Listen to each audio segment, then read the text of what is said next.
Hello there, this is LEGO Dynasty, and today I'm bringing you guys my review on the LEGO Marvel Studios The Infinity Saga Sanctuary 2 Endgame Battle. It is set number 76237, comes with 322 pieces, is rated ages 7 up. Now this set is a retired set, meaning you can no longer buy it in stores, but without further ado, let's kick off this review starting with the box. So this set has been in my collection for a while. I just now decided to build it. It's a set I really liked but waited on because I kind of wish they made a much bigger set than this. I mean, at the end of the day, this ship is supposed to be much larger than the ship we got here today, which was the case for quite a few of LEGO Marvel sets. But you can see very nice box art capturing the Endgame final battle, of course, specifically. The battle to destroy the 2014 version of Thanos, who managed to time travel to the future and is trying to prevent the heroes from bringing everyone back. But obviously, by this point, they have failed, as they did manage to bring everyone back, but now he wants to undo it all. Again, slight spoilers, I guess, for Endgame, but I mean, the movie did come out 4 years ago now, which is crazy to think about. I mean, I love the movie. And it's just crazy to think it's been that long already. Take a look at the back of the box here. You can see we got some nice detail of the Sanctuary 2 coming out of the sort of, portal that they were using to transfer into the past and then subsequently back into the future, which is pretty nice. You can see some of the features being the stud shooters, ability to place Thanos as the driver, as he is a minifigure rather than a big fig. You do have Thanos in LEGO form on the back versus being in his, I wouldn't say like regular like actor form or anything, but I guess a rendered image on the front there. But this is something LEGO Marvel has sort of gone away from, at least recently, but it's something I really like that they were doing. Now taking a look at the manual, of course, this is an older set at this point. It's been retired for quite some time, and it actually had the older play manuals. So this is basically copying directly the box art. Looks very nice. Obviously got the typical page on the back there, but still, you can just see, looks a lot better than the rendered images. That is just boring, and it's just LEGO just saving costs, even though they keep making more money each year. It's just ridiculous. And it doesn't take anything from the building process, but it just looks nicer. And of course, we do have some extra pieces, including Tony Stark's chair, which I'll show off in a moment. I just put it with my extra pieces. But you're left with quite a nice selection of these orange, fire or spell pieces that you get a lot. You get them in white with Spider-Man sets, and then also in like Doctor Strange sets to represent their, fire abilities. Or mystic abilities, I should say, not fire. But obviously they look more like fire, and it's meant to represent Captain Marvel sort of flying into the air. And obviously, as well, some nice other studs, extra studs for the stud shooters as well. Now, in this set, they went with a minifigure version of Thanos in order to have him be able to fly the plane rather than fly the Sanctuary 2, not the plane, but obviously it is a shuttle. Obviously, they could have included another figure, perhaps one of his, loyal followers, but at the end of the day, they went with the minifigure version of this character, and I personally like the minifigure. Like, it looks absolutely outstanding. The printing on him is absolutely fabulous. You can see there, going from the torso to the belt to the legs, just fantastic. No arm printing. Back printing looks good. Take off his sort of helmet piece to reveal his angry face. No double-sided face, as you saw there, which is a little bit disappointing. Would have liked a content face, where he's just sort of not in fighting mode. Obviously, at this point, he would be, but it just would have been nice to include that, I think. You do have his sort of weapon, which I think is kind of funny because it's definitely way oversized, especially since they scaled down him in minifigure form. I think it looks pretty cool. It's, you got the lightsaber hilt with these studs and then these sort of cleaver pieces.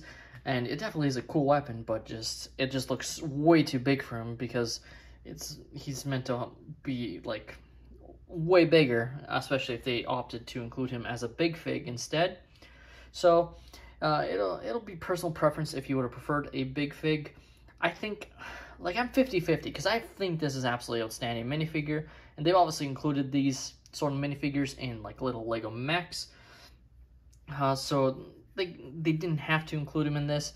And it's one of my main sort of, I don't know if you call it a gripe, but I do wish they made the set much larger than it was. Our next character is Tony Stark, aka Iron Man, and he looks absolutely fantastic. This is the older style of the Iron Man helmets, which is a little bit notable, I guess. They still function the same as the new ones. There's just a little bit of size difference there, and it looks pretty good in my opinion.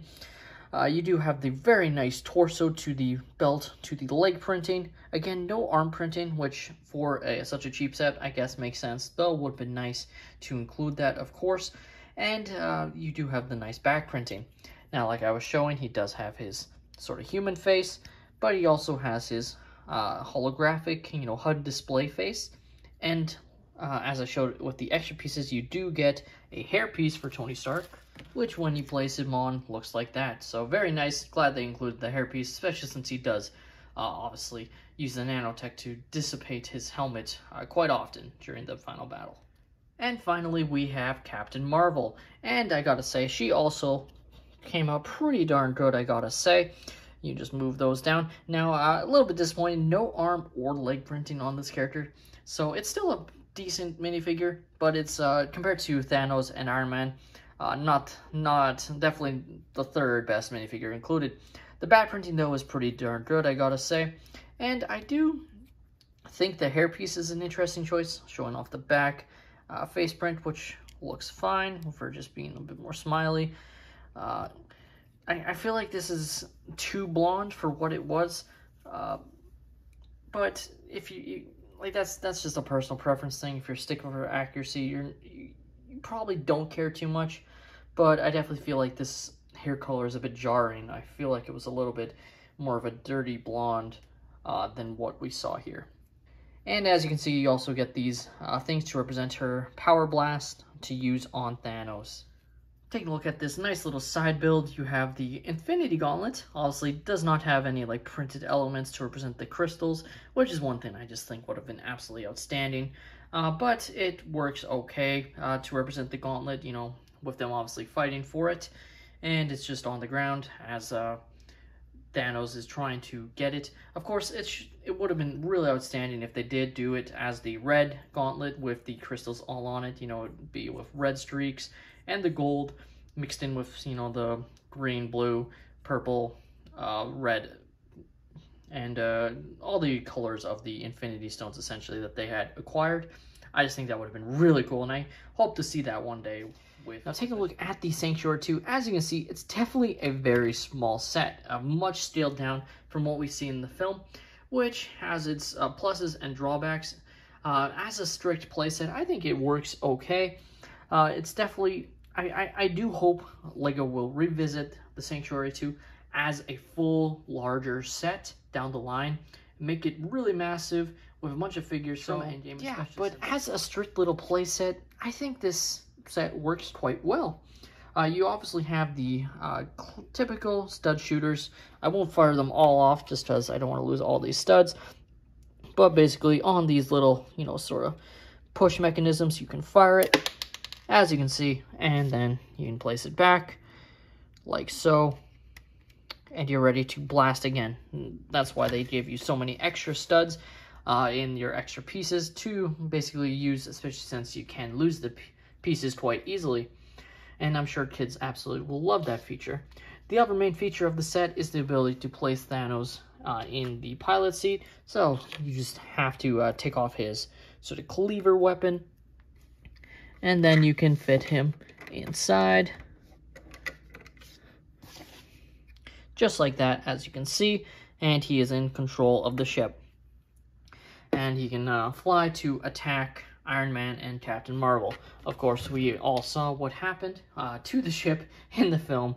Captain Marvel made quick work of it, which was pretty outstanding. When it comes to the play functionality of the set, that is it. You can only place your figure inside and use the stud shooters. Of course, you have the swooshing abilities, which I'm sure kids would love to sort of reenact the attack of the Avengers compound. But at the end of the day, that only goes so far. And I definitely feel this set is lacking in play features. I feel there definitely should have been one other minifigure included in this set.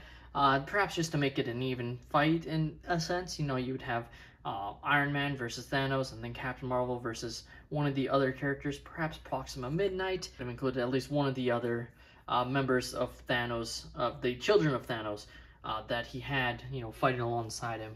And it just would have made the set a little bit better, in my opinion. Now, this set I don't think was that popular because it did go on sale, which you don't see too much. I mean, you're starting to see it a lot more now, but it was definitely pretty notable because I feel like this set went on sale quite quickly at my LEGO stores, and that's when I finally decided to get it. As I passed on it for quite a while, but it was still there, and I decided, you know what, I want the Thanos minifigure, I want Captain Marvel, and this Iron Man minifigure looks pretty darn good as well. But I don't think those three minifigures make up for the set as a whole, and it's why I really hope they do revisit the Sanctuary 2 and make it a much larger vessel, something that would be similar to, the Quinjet or the Milano, the Guardians of the Galaxy ship, because I just think those sets are absolutely outstanding, and I would be really interested to see Marvel's take on a much larger version, very similar to the UCS scale that we see with, the X-Wing, etc.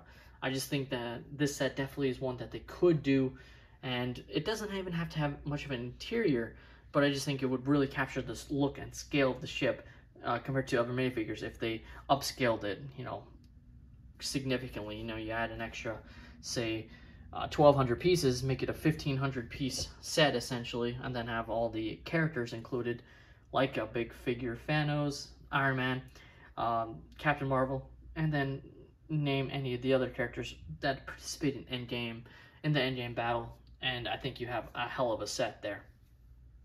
But let me know your guys' thoughts on the LEGO Marvel Studios Infinity Saga Sanctuary 2 Endgame Battle. Did you guys pick this set up before it retired, or are you guys interested in LEGO redoing the Sanctuary 2? Let me know in the comments down below. This has been LEGO Dynasty. Please leave a like and subscribe if you have enjoyed, and have a great day, everyone.